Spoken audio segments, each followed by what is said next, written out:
नमस्ते, मैं हूं रवीन गौतम और आप देख रहे हैं संजीवनी टीवी पर शेयर बाजार का सबसे सटीक और सबसे भरोसेमंद लेखा जोखा। दोस्तों, आज का दिन 27 मई 2026 बाजार के लिए कुछ ऐसा रहा जैसे मौसम में हल्की बारिश हो, ऊपर से ठंडक, नीचे से थोड़ी उमस। सेंसेक्स लाल निशान में बंद हुआ, निफ्टी भी मामूली गिरावट के साथ आया। लेकिन क्या ये घबराने की बात है? तो बिल्कुल भी नहीं, क्योंकि जब बाजार थोड़ा झुकता है तो असली इन्वेस्टर झुककर उसमें से मोती चुन लेते हैं। तो तैयार हो जाइए, आज की पूरी कहानी, हर एक इंडेक्स, हर एक सेक्टर, गेनर्स, लूजर्स और ग्लोबल क्यूज और कमोडिटीज और कल की स्ट्रेटेजी, सब कुछ यहां मिलेगी। सब कुछ अभी मैं बताऊंगा। तो आज का बाजार पहले देख लेते हैं पहली नजर में। तो दोस्तों, आज बाजार एक कॉशियस नोट पर खुला और उसी माहौल में बंद भी हुआ। वजह साफ है, ग्लोबल अनसर्टेनिटी। तो दोस्तों, पहली नजर में हम देखते हैं कि आज का बाजार कैसा रहा। तो कॉशियस नोट पर आज बाजार खुला और उसी माहौल में बंद भी हुआ। वजह साफ है, global uncertainty, straight of Hormuz पर तनाव और ऊंचे क्रूड ऑयल प्राइसेस। आइए देखते हैं कि आज के बड़े नंबर क्या कहते हैं। तो सेंसेक्स आज बंद हुआ 75,868 पर, यानी कि कल के मुकाबले 142 अंकों की गिरावट, जो कि 0.19% की कमी है। निफ्टी 50 23,907 पर बंद हुआ, 6 अंक नीचे, यानी कि 0.03% की बहुत ही मामूली गिरावट। और दोस्तों, जब निफ्टी 0.03% नीचे आए तो समझ लीजिए बाजार में असली दबाव था ही नहीं। सेलर्स ने कोशिश की, लेकिन बुल्स ने उन्हें बहुत नीचे जाने नहीं दिया। बैंक निफ्टी आज 54,854 पर बंद हुआ, 239 अंकों की गिरावट रही, करीब 0.43% नीचे। बैंकिंग सेक्टर पर आज थोड़ा दबाव दिखा, जिसकी वजह एचडीएफसी बैंक और एचडीएफसी लाइफ का अंडर परफॉर्मेंस रहा। तो ओवरऑल पिक्चर यह है कि बाजार गिरा जरूर, लेकिन गिरावट कंट्रोल रही। पैनिक नहीं, सिर्फ कंसोलिडेशन। तो दोस्तों, अब एक जरूरी अपील मैं करना चाहता हूं। अगर आपको ये हमारा शेयर बाजार का डेली लेखा जोखा पसंद आता है तो इस चैनल को सब्सक्राइब कर लीजिए, सब्सक्राइब बटन दबाइए और साथ के साथ बेल आइकॉन भी अवश्य दबाएं। और इसके अलावा एक और गुजारिश है कि यदि आप हमारे चैनल की मेंबरशिप लें और हमारी संजीवनी टीवी परिवार का हिस्सा बने तो हमें बहुत खुशी होगी। तो चलिए वापस आते हैं बाजार की तरफ और सेक्टर बाय सेक्टर एनालिसिस करते हैं। तो दोस्तों, आज का बाजार मिक्स था। कुछ सेक्टर्स ने बढ़िया काम किया, कुछ ने निराश किया। तो आइए एक एक सेक्टर को समझते हैं। मिड कैप और स्मॉल कैप आज के असली स्टार रहे। जब सेंसेक्स और निफ्टी लाल में थे तो मिड कैप ने 260 अंक जोड़े, यानी कि 0.42% की बढ़त दिखाई। ये बहुत अहम सिग्नल है। जब बड़े इंडेक्सेस गिरे और मिड कैप चढ़े तो समझिए रिटेल और डोमेस्टिक इन्वेस्टर्स का कॉन्फिडेंस मजबूत है। स्मॉल कैप भी आज 27 अंक ऊपर रहा, 0.15% की बढ़त लेकर। और स्मॉल कैप में ये मूवमेंट बताती है कि ब्रॉड मार्केट में खरीदारी जारी है। ऑटो सेक्टर की बात करें तो आज धमाकेदार परफॉर्मेंस रही। आज का सबसे बड़ा विनर सेक्टर रहा। ऑटो 384 अंकों की छलांग लगाई, यानी कि लगभग 1.5% की बढ़त। दोस्तों, ऑटो सेक्टर में ये तेजी क्यों आई? तो क्वार्टर 4 रिजल्ट्स बढ़िया रहे, ईवी एडॉप्शन बढ़ रही है और रूरल डिमांड में रिकवरी दिखाई दे रही है।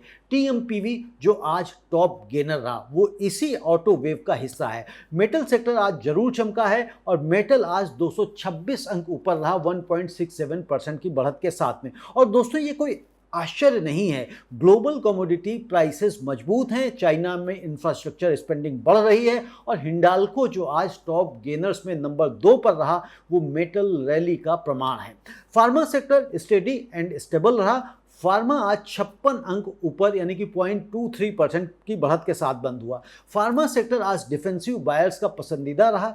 जब बाजार अनसर्टेन हो, स्मार्ट मनी फार्मा में आती है। रियल्टी सेक्टर की बात करें तो मामूली पॉजिटिव रहा।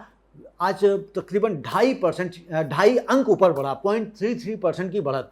रियल एस्टेट सेक्टर में स्टेडी बाइंग जारी है। इंफ्रास्ट्रक्चर पुश और हाउसिंग डिमांड इसे सपोर्ट कर रही है। एफएमसीजी सेक्टर आज थोड़ा फिसल गया। एफएमसीजी आज 86 अंक नीचे आया, 0.17% की गिरावट। एफएमसीजी पर ओएनजीसी जैसे एनर्जी स्टॉक्स की वजह से थोड़ा प्रेशर था। रूरल डिमांड स्लो होने की चिंता भी इस सेक्टर पर असर डाल रही है। आईटी सेक्टर की बात करें तो ये रेड जोन में आ गया। आज ये 72 अंक नीचे आया, 0.25% की गिरावट। यूएस में कंज्यूमर कॉन्फिडेंस कमजोर है, फेड रेट हाइक की आशंका है। ये दोनों फैक्टर्स आईटी सेक्टर के लिए निगेटिव हैं। आईटी स्टॉक्स पर ग्लोबल क्यूज सबसे ज्यादा असर डालते हैं। पीएसयू बैंक्स की अगर हम बात करें तो यहां पे थोड़ी आपको सॉफ्टनेस आज दिखाई दी है और ये 25 अंक ऊपर उछलकर 0.31% की बढ़त के साथ में बंद हुआ। पीएसयू बैंक्स आज थोड़े पॉजिटिव रहे। प्राइवेट बैंक दबाव में रहा। निफ्टी प्राइवेट बैंक आज 122 अंक नीचे आ गया, लगभग आधा % की गिरावट। एचडीएफसी बैंक का अंडर परफॉर्मेंस इसकी सबसे बड़ी वजह रहा। ग्लोबल क्यूज की दोस्तों बात कर लेते हैं, क्योंकि ये सबसे ज़्यादा जरूरी है और आपको जानना जरूरी है कि दुनिया में क्या हो रहा है। तो दोस्तों, शेयर बाजार अब दिल्ली के दलाल स्ट्रीट तक सीमित नहीं रहा। आज का बाजार ग्लोबल विलेज में जीता है। तो आइए समझते हैं कि दुनिया में क्या चल रहा है जो हमारे बाजार को अफेक्ट कर रहा है। तो सबसे बड़ा इशू है स्ट्रेट ऑफ हॉर्मुज। दोस्तों, आज दुनिया की नज़र स्ट्रेट ऑफ हॉर्मुज पर टिकी हुई है। अमेरिका और ईरान के बीच सीज फायर की बातचीत चल रही है, लेकिन तनाव अभी भी बना हुआ है। ईरान ने अमेरिका पर सीज फायर तोड़ने का आरोप लगाया है। स्ट्रेट ऑफ हॉर्मुज दुनिया के तेल ट्रेड का सबसे क्रिटिकल रूट है और जब यहां टेंशन होती है तो क्रूड ऑयल प्राइसेस उछलते हैं और बाजार नर्वस हो जाता है। यूएस कंज्यूमर कॉन्फिडेंस चिंताजनक है। अमेरिका में कंज्यूमर कॉन्फिडेंस इंडेक्स मई में घटकर 93.1 पर आ गया है। ये बताता है कि अमेरिकन कंज्यूमर्स खर्च करने में डर रहे हैं। ऊंची महंगाई, बढ़ती ईएमआईज और जॉब मार्केट की अनसर्टेनिटी, इन सब ने कॉन्फिडेंस को कमजोर किया है। और जब यूएस कंज्यूमर कमजोर होता है तो आईटी सेक्टर और एक्सपोर्ट ओरिएंटेड कंपनीज पर असर पड़ता है। फेड रेट हाइक की आशंका, मार्केट्स अभी 58% प्रोबेबिलिटी लगा रहे हैं कि यूएस फेडरल रिजर्व इस साल रेट हाइक करेगा। दोस्तों, ये बहुत बड़ी बात है। अगर फेड रेट्स बढ़ाता है तो डॉलर स्ट्रांग होगा, रुपये पर दबाव आएगा और फॉरेन पोर्टफोलियो इन्वेस्टर्स भारत से पैसा और निकाल सकते हैं। निकाल तो रहे ही हैं और निकाल सकते हैं। एशियन मार्केट्स कॉशियसली पॉजिटिव रहे। एशिया के बाजार आज लार्जली पॉजिटिव रहे। अमेरिका ईरान पीस डील की उम्मीद ने एशियन मार्केट्स को सपोर्ट दिया है, लेकिन ऑप्टिमिज्म फ्रेजाइल है। कोई भी नेगेटिव हेडलाइन मूड तुरंत बदल सकती है। यूरोपियन मार्केट्स की अगर हम बात करें तो कल की गिरावट का असर रहा। कल यूरोपियन मार्केट्स डैक्स, CAC 40 और स्टॉक्स 50 कमजोर बंद हुए थे। तो इसका असर आज भारतीय मार्केट पर कॉशन के रूप में दिखाई दिया। गिफ्ट निफ्टी कल रात 88 पॉइंट लोअर इंडिकेट कर रहा था, जो बताता था कि ओपनिंग वीक रहेगी। अब बात करते हैं दोस्तों टॉप 5 गेनर्स की। जी हाँ, उन स्टॉक्स की जिन्होंने आज निवेशकों को खुश किया। तो निफ्टी के टॉप 5 गेनर्स में नंबर 1 पर रहा TMPV, यानी कि टाटा मोटर पैसेंजर व्हीकल। 403 पर बंद हुआ, 4.5% की बढ़त। TMPV ने शानदार परफॉर्मेंस दी है। ऑटो सेक्टर की लहर पर सवार होकर इसने 4.5% की छलांग लगाई। ये स्टॉक आज बाजार में सबसे ज्यादा चर्चा में रहा। नंबर 2 पर रहा हिंडाल्को, 1151 पर बंद हुआ, 4.25% की तेजी। हिंडाल्को आज मेटल की रैली में सबसे आगे रहा। ग्लोबल एल्युमिनियम प्राइसेस में मजबूती और कंपनी के बेहतरीन Q4 के नतीजे दोनों ने इस स्टॉक को पंख दिए। और नंबर 3 पर रहा पावर ग्रिड, 301 पर बंद हुआ, 0.3% की बढ़त। पावर सेक्टर में आज ये जबरदस्त खरीदारी देखी गई है। इंफ्रास्ट्रक्चर स्पेंडिंग बढ़ने और रिन्यूएबल एनर्जी पुश से पावर ग्रिड को बड़ा फायदा मिल रहा है। नंबर 4 पर रहा कौन? इटर्नल, 256 पर बंद हुआ, 2.25% की तेजी।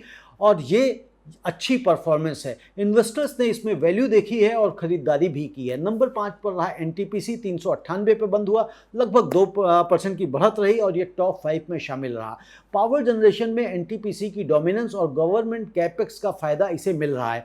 दोस्तों, एक बात नोटिस कीजिए, आज के टॉप गेनर्स में ऑटो, मेटल और पावर, 3 सेक्टर्स डोमिनेंट हैं। ये सेक्टर्स रियल इकोनॉमी से जुड़े हैं। ये सिग्नल है कि इंडिया की ग्रोथ स्टोरी अभी भी इंटैक्ट है। अब बात करते हैं दोस्तों निफ्टी के टॉप 5 लूजर्स की।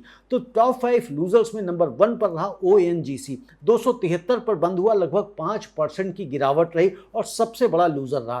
क्रूड ऑयल प्राइसेस ऊंचे होने के बावजूद ONGC गिरा। क्यों?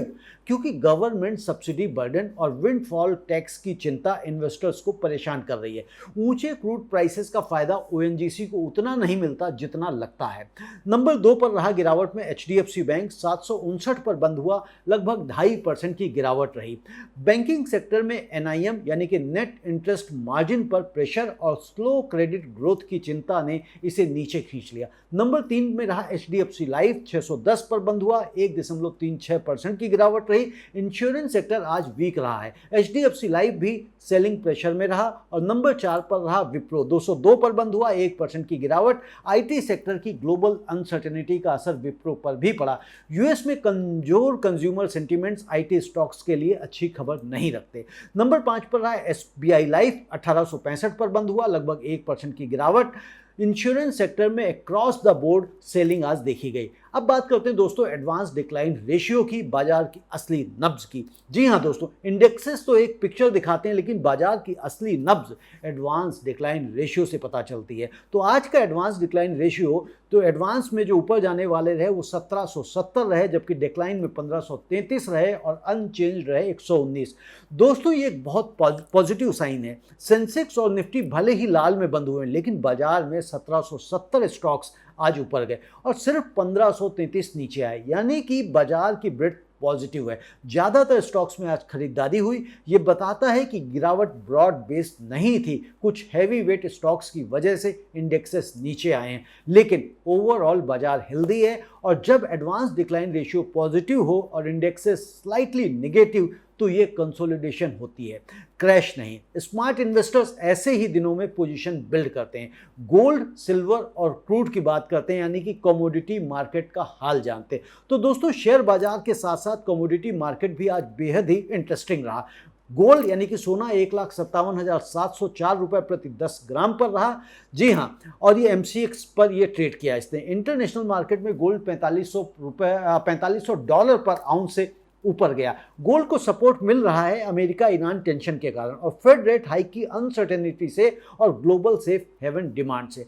दोस्तों सोना अभी बुलिश जोन में है। जो निवेशक लॉन्ग टर्म में पैसा सुरक्षित रखना चाहते हैं उनके लिए गोल्ड एक सॉलिड ऑप्शन बना हुआ है। सिल्वर 2,72,000 के करीब प्रति किलो चांदी आज रही और ये .5% की बढ़त के साथ आज ट्रेड हुई है। इंटरनेशनल मार्केट में सिल्वर $76 से $77 पर आउंस के बीच रही। सिल्वर को इंडस्ट्रियल डिमांड से सपोर्ट मिल रहा है। सोलर पैनल्स, ईवीज और इलेक्ट्रॉनिक्स में इसका उपयोग बढ़ रहा है। सिल्वर अभी गोल्ड के मुकाबले स्लाइटली अंडर वैल्यूड है, लेकिन जब इंडस्ट्रियल डिमांड पिकअप करेगी सिल्वर भी कैचअप करेगा। क्रूड ऑयल को अगर हम देखें तो ये आज का बड़ा खिलाड़ी है। क्रूड ऑयल आज लगभग 2% गिरा। ब्रेंट क्रूड $98 पर बैरल से नीचे आ गया और US WTI $92 पर बैरल पर है। स्ट्रेट ऑफ हॉर्मुज टेंशन से ऑयल में वोलेटिलिटी बनी हुई है। एक तरफ सप्लाई डिसरप्शन का डर है और दूसरी तरफ अमेरिका ईरान पीस नेगोशिएशन से प्राइसेस में थोड़ी नरमी आई है। दोस्तों क्रूड ऑयल इंडिया के लिए डबल एज स्वॉर्ड है। ऊंचा क्रूड ONGC के लिए रॉ नंबर्स अच्छे दिखते हैं, लेकिन FMCG, पेंट्स, केमिकल्स और लॉजिस्टिक्स सेक्टर के लिए इनपुट कॉस्ट बढ़ती है। अगर स्ट्रेट ऑफ हॉर्मुज डील हो जाए और क्रूड $85 से $90 की रेंज में आ जाए तो इंडिया के बाजार के लिए एक बड़ा बूस्ट होगा। बाजार में उतार चढ़ाव के कारण अब वो सवाल जो हर निवेशक के मन में है कि आखिर आज बाजार क्यों गिरा और क्या ये गिरावट चिंताजनक है। दोस्तों आज की गिरावट के 5 मुख्य कारण हैं। तो पहला कारण है स्ट्रेट ऑफ हॉर्मुज की टेंशन। अमेरिका ईरान के बीच जियोपॉलिटिकल तनाव ने ग्लोबल इन्वेस्टर्स को नर्वस रखा है। जब मिडिल ईस्ट में अनसर्टेनिटी होती है तो इन्वेस्टर रिस्क एसेट्स यानी कि इक्विटीज से दूर होते हैं। दूसरा कारण रहा ONGC का बड़ा फॉल। ONGC जो निफ्टी का एक हैवी वेट स्टॉक है आज 4.94% गिरा, यानी कि 5%। एक हैवी वेट स्टॉक की बड़ी गिरावट पूरे इंडेक्स को खींचती है। और तीसरा कारण रहा फेड रेट हाइक की आशंका। US फेडरल रिजर्व के रेट हाइक करने की 58% की प्रोबेबिलिटी से FPI यानी कि फॉरेन पोर्टफोलियो इन्वेस्टर्स कॉशियस हो गए। जब ग्लोबली इंटरेस्ट रेट्स हाई होते हैं तो इमर्जिंग मार्केट जैसे इंडिया से पैसा निकलता है। और चौथा कारण रहा HDFC बैंक और प्राइवेट बैंक्स का अंडर परफॉर्मेंस। बैंकिंग सेक्टर जो निफ्टी का सबसे बड़ा वेट है आज वीक रहा। जब बैंक्स गिरते हैं तो निफ्टी गिरता है। और पांचवा कारण रहा प्रॉफिट बुकिंग। बाजार पिछले कुछ दिनों में अच्छा चढ़ा था। 25 मई को मार्केट्स 1% से ज़्यादा उछले थे तो आज कुछ इन्वेस्टर्स ने प्रॉफिट बुक किया। ये बिल्कुल स्वाभाविक है, लेकिन दोस्तों इन कारणों के बावजूद बाजार सिर्फ 0.03% नीचे आया। ये बहुत रेजिलिएंट है। इंडिया की फंडामेंटल ग्रोथ स्टोरी इंटैक्ट है। और कल के बाजार की अगर हम बात करें तो उसकी स्ट्रेटेजी और लेवल्स को देख लेते हैं। जी हाँ दोस्तों, ये सबसे इंपॉर्टेंट सेगमेंट है। तो कल बाजार कैसे रिएक्ट कर सकता है, क्या स्ट्रेटेजी होनी चाहिए और की लेवल्स क्या रहेंगे। वैसे कल छुट्टी है तो हम परसों की बात करते हैं। निफ्टी 50 की लेवल्स अगर हम बात करें तो जो सपोर्ट लेवल्स हैं, पहला सपोर्ट 23,800 है, उसके बाद 23,650 और मेजर सपोर्ट जो है 23,500 पर है। रेजिस्टेंस लेवल्स, पहला रेजिस्टेंस 24,000 का है, दूसरा 24,150 का है और मेजर रेजिस्टेंस 24,300 का है। दोस्तों निफ्टी आज 23,960 पर बंद हुआ 24,000 का साइकोलॉजिकल लेवल एक बड़ा रेजिस्टेंस है। अगर निफ्टी इस लेवल को तोड़ता है तो 24,150 और 24,300 टारगेट हो सकता है। डाउन साइड पर 23,800 एक स्ट्रॉन्ग सपोर्ट है। बैंक निफ्टी की अगर हम बात करें तो पहला सपोर्ट इसका 54,500 और दूसरा सपोर्ट 54,000 और मेजर सपोर्ट 53,500। रेजिस्टेंस लेवल तो पहला रेजिस्टेंस 55,200 का है और दूसरा रेजिस्टेंस 55,600 का और मेजर जो रेजिस्टेंस है वो 56,000 का है। बैंक निफ्टी आज 54,853 पर बंद हुआ, 55,200 पहला रेजिस्टेंस है। HDFC बैंक की रिकवरी बैंक निफ्टी की डायरेक्शन तय करेगी। सेंसेक्स की अगर हम बात करें तो पहला सपोर्ट 75,400 और दूसरा 74,800 और मेजर सपोर्ट 74,200 का है। रेजिस्टेंस की हम बात करें तो पहला 76,200 पर और दूसरा रेजिस्टेंस 76,800 का है और जो बड़ा रेजिस्टेंस है मेजर वो 77,500 का। आज सेंसेक्स 75,867 पर बंद हुआ। दोस्तों अगर ग्लोबल क्यूज पॉजिटिव रहे तो इस लेवल को तोड़ना मुश्किल नहीं है। तो कल के लिए ध्यान रखने वाले की फैक्टर्स हैं। Factor number 1 US ADP employment data. जी हाँ, आज रात यूएस का एडीपी एम्प्लॉयमेंट डेटा आएगा। अगर जॉब्स डेटा मजबूत आया तो फेड रेट हाइक की आशंका और बढ़ेगी। इंडियन मार्केट्स पर प्रेशर आ सकता है। अगर ये कमजोर आया तो मार्केट्स को राहत मिलेगी। अब factor number 2 US Iran negotiations. Straight of Hormuz को लेकर कोई पॉजिटिव ब्रेक थ्रू हो गया तो क्रूड ऑयल के जो प्राइसेस हैं वो धड़ाम से गिरेंगे और मार्केट को बड़ा बूस्ट मिलेगा। ये ओवरनाइट गेम चेंजर हो सकता है, लेकिन कल की आपको चिंता नहीं करनी क्योंकि कल भारतीय बाजार बंद है। Factor number 3 Richmond manufacturing index. US का यह इकोनॉमिक डेटा भी आज रात आएगा। यह फेड के अगले कदम को शेप करेगा। फैक्टर नंबर 4 एफआईआईज और डीआईआईज की एक्टिविटी। फॉरेन इंस्टीट्यूशनल इन्वेस्टर्स कल भी इंडियन मार्केट्स में अगर सेलर बने रहते हैं, कल यानी कि फ्राइडे, या बाइंग करते हैं तो यह बड़ा फैक्टर होगा। डीआईआईज यानी कि डोमेस्टिक इंस्टीट्यूशनल इन्वेस्टर्स लगातार सपोर्ट कर रहे हैं। फैक्टर नंबर 5 क्वार्टर 4 के नतीजे। भारत में क्वार्टरली रिजल्ट्स का सीजन चल रहा है। कल भी कई कंपनीज के रिजल्ट्स आएंगे। गुड रिजल्ट्स वाले स्टॉक्स में शार्प रैली आ सकती है। दोस्तों एक बात आपको ध्यान रखनी है कि ओवर लेवरेज अवॉइड करनी है, क्योंकि जब ग्लोबल अनसर्टेनिटी हो तो एफ&ओ में बहुत हैवी पोजीशन लेना जोखिम भरा है। कैश सेगमेंट में क्वालिटी स्टॉक्स प्रेफर करें। सेक्टर रोटेशन को ध्यान में रखें। अगर क्रूड ऑयल गिरता है, एफएमसीजी, पेंट्स और एविएशन स्टॉक्स में बाइंग आ सकती है। निफ्टी आईटी स्टॉक्स में ग्लोबल सेंटीमेंट इंप्रूव होने पर बाउंस संभव है। दोस्तों अब आते हैं कि इन्वेस्टर्स के लिए आज के बाजार से क्या सबक मिलता है। तो हर मार्केट सेशन हमें कुछ ना कुछ सिखाता है और हम सीखने का प्रयास करते हैं। तो आज का बाजार भी कई जरूरी सबक लेकर आया। ये सबक आपकी इन्वेस्टिंग जर्नी को और मजबूत बनाएंगे। सबक नंबर 1 इंडेक्स और बाजार में फर्क समझे। आज सेंसेक्स और निफ्टी लाल में बंद हुए, लेकिन 1770 स्टॉक्स ऊपर गए, सिर्फ 1533 स्टॉक्स नीचे आए। यानी बाजार एक्चुअली पॉजिटिव था। कभी कभी 2-3 हैवी वेट स्टॉक्स की गिरावट पूरे इंडेक्स को नीचे खींच देती, इसलिए सिर्फ सेंसेक्स या निफ्टी देखकर घबराएं नहीं। एडवांस डिक्लाइन रेशियो देखें, यही बाजार की असली सच्चाई बताता है। सबक नंबर 2 डाइवर्सिफिकेशन ही बचाव है। आज ओएनजीसी 4.94% गिरा, लेकिन हिंडाल्को 4.25% चढ़ा। अगर आपके पोर्टफोलियो में सिर्फ एक सेक्टर है तो आप उसी सेक्टर के जोखिम में हैं या प्रॉफिट में। लेकिन अगर ऑटो, मेटल, फार्मा, आईटी सभी में थोड़ा थोड़ा निवेश है तो एक सेक्टर की गिरावट दूसरे की बढ़त से बैलेंस हो जाती है। डाइवर्सिफिकेशन सबसे बड़ा रिस्क मैनेजमेंट टूल है। सबक नंबर 3 ग्लोबल इवेंट्स को नजरअंदाज मत करें। आज straight of Hormuz tension, US consumer confidence और फेड रेट हाइक आशंका, तीनों ने बाजार को अफेक्ट किया है। जो निवेशक सिर्फ भारत की न्यूज़ देखते हैं और ग्लोबल इवेंट्स को इग्नोर करते हैं वो अक्सर चौंक जाते हैं। आज की दुनिया में ग्लोबल और लोकल मार्केट्स एक दूसरे से कनेक्टेड हैं, जुड़े हुए हैं। न्यूज़ पढ़ें, ग्लोबल क्यूज़ को समझें, और नहीं तो आप हमारा कार्यक्रम देख ही रहे हैं। सबक नंबर 4 वोलेटिलिटी से डरे नहीं, इसे अपना दोस्त बनाएं। जब ओएनजीसी जैसा स्टॉक 5% गिरता है तो पैनिक सेलिंग करने वाला इन्वेस्टर नुकसान में जाता है, लेकिन जो इन्वेस्टर रिसर्च करके फंडामेंटली स्ट्रॉन्ग स्टॉक को गिरावट पर खरीदता है वो वेल्थ बनाता है। वॉरेन बफे ने कहा था, be fearful when others are greedy and greedy when others are fearful. कुछ कोट्स ऐसे हैं जिनको आप रट लीजिए।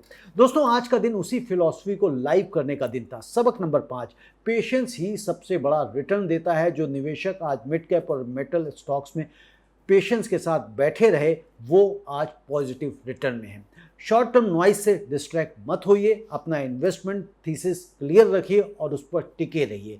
लेसन नंबर 6 भी है, कमोडिटीज़ को पोर्टफोलियो में शामिल करें। आज सोना 1,57,000 के ऊपर है, सिल्वर मजबूत है। जिन निवेशकों के पास गोल्ड ईटीएफ या सिल्वर ईटीएफ है उन्हें इक्विटी की गिरावट से कुछ कुशन मिला। Gold and silver always act as a hedge. अपने पोर्टफोलियो का 10 से 15% गोल्ड सिल्वर में रखना समझदारी है। आज का निचोड़ क्या है दोस्तों? तो आज का बाजार एक क्लियर मैसेज दे गया, इंडिया की ग्रोथ स्टोरी मजबूत है लेकिन ग्लोबल अनसर्टेनिटी को नज़रअंदाज नहीं करना। आज के बाजार का निचोड़, सेंसेक्स 75,867 पर बंद हुआ मामूली गिरावट के साथ। निफ्टी 23,907 पर बंद हुआ 0.03% नीचे। बैंक निफ्टी पर थोड़ा दबाव रहा। ऑटो और मेटल सेक्टर ने चमक दिखाई। मिड कैप और स्मॉल कैप में ब्रेथ पॉजिटिव रही। 1770 स्टॉक्स ऊपर गए। बाजार में असली दम बचा हुआ है और कल के लिए ग्लोबल क्यूज अगर देखने हैं तो निफ्टी के 23,800 का सपोर्ट पकड़ें और 24,000 के रेजिस्टेंस को ध्यान में रखें। US ADP data, state of Hormuz developments और Q4 रिजल्ट्स तीनों पर नजरें बनाए रखें। कमोडिटीज़ में गोल्ड बुलिश है, सिल्वर स्टेडी है और क्रूड ऑयल की वोलेटिलिटी पर आपको नज़र रखनी होगी। और निवेशकों की आज की सबसे बड़ी सीख, बाजार की शॉर्ट टर्म चाल को देखकर लॉन्ग टर्म इन्वेस्टमेंट प्लान मत बदलिए। क्वालिटी स्टॉक्स में सिस्टमेटिक तरीके से पेशेंस के साथ निवेश करते रहिए। दोस्तों, बाजार हमेशा ऊपर नीचे होता रहेगा लेकिन जो इन्वेस्टर डिसिप्लिन्ड है, इन्फॉर्म्ड है और पेशेंट है वो हमेशा विनर रहता है। दोस्तों, आपको हमारा कार्यक्रम कैसा लगता है? जैसा भी लगता हो आप कमेंट में लिखकर हमें अवश्य बताएं। चैनल को अभी तक आपने हमारे सब्सक्राइब नहीं किया तो चैनल को सब्सक्राइब करें और अपने अन्य निवेशक मित्रों को भी इसे सब्सक्राइब करने को कहें और हमारे जो वीडियोस हैं वो अपने निवेशक मित्रों तक व्हाट्सएप ग्रुप के जरिए, व्हाट्सएप के जरिए ज़रूर उन तक पहुंचाएं। तो उससे क्या होगा, थोड़ा सा हमें भी मोटिवेशन मिलेगा, क्योंकि हमें भी काम करते करते मोटिवेशन की तो आवश्यकता होती ही है। और हमारा मोटिवेशन सिर्फ लाइक से आता है, आपके अच्छे कमेंट से आता है, क्योंकि हमें उससे ये पता लगता है कि हम काम कैसा कर रहे हैं। जो हम काम कर रहे हैं, जो इतनी एफर्ट कर रहे हैं, वो आपके किसी काम आ भी रही है या नहीं, या बस हम अपनी रिसर्च किए जा रहे हैं, स्क्रिप्ट लिखे जा रहे हैं, बोले जा रहे हैं, बक बक बक बक किए जा रहे हैं। अगर यही चलता रहेगा तो हमें कैसे पता लगेगा? तो आपकी कमेंट्स और आपके लाइक्स ही हमें बताएंगे कि सही दिशा में हम जा रहे हैं या नहीं, क्योंकि ये मेरा लॉन्ग टर्म इन्वेस्टमेंट है कि यदि मैं धीरे धीरे लॉन्ग टर्म ये काम करता रहूँगा तो ये ग्रोथ कहाँ तक ले जाती है। तो ये ग्रोथ आपके कमेंट्स, अच्छे वाले, पॉजिटिव वाले, वैसे सभी जो कमेंट्स आते हैं मैक्सिमम पॉजिटिव कमेंट्स होते हैं, हालांकि कम कमेंट्स आते हैं, लेकिन लाइक्स जो आते हैं, तो लाइक्स का जो अभी तक रेशियो है आपके चैनल्स पर यानी कि संजीवनी टीवी पे वो 97% एंड अबव है। तो ये बहुत अच्छा रेशियो है। तो दोस्तों, अब मैं लेता हूं आपसे इजाज़त और फिर कल मिलेंगे, यानी कि कल भी कुछ ना कुछ मैं आपके लिए लेके आऊँगा, क्योंकि कल हमारा बाजार बंद है, लेकिन ग्लोबल क्यूज़ की और जो रात में डेटा आने वाले हैं उसके ऊपर हम कल अवश्य बात करेंगे। आप सभी का बहुत बहुत धन्यवाद। नमस्ते।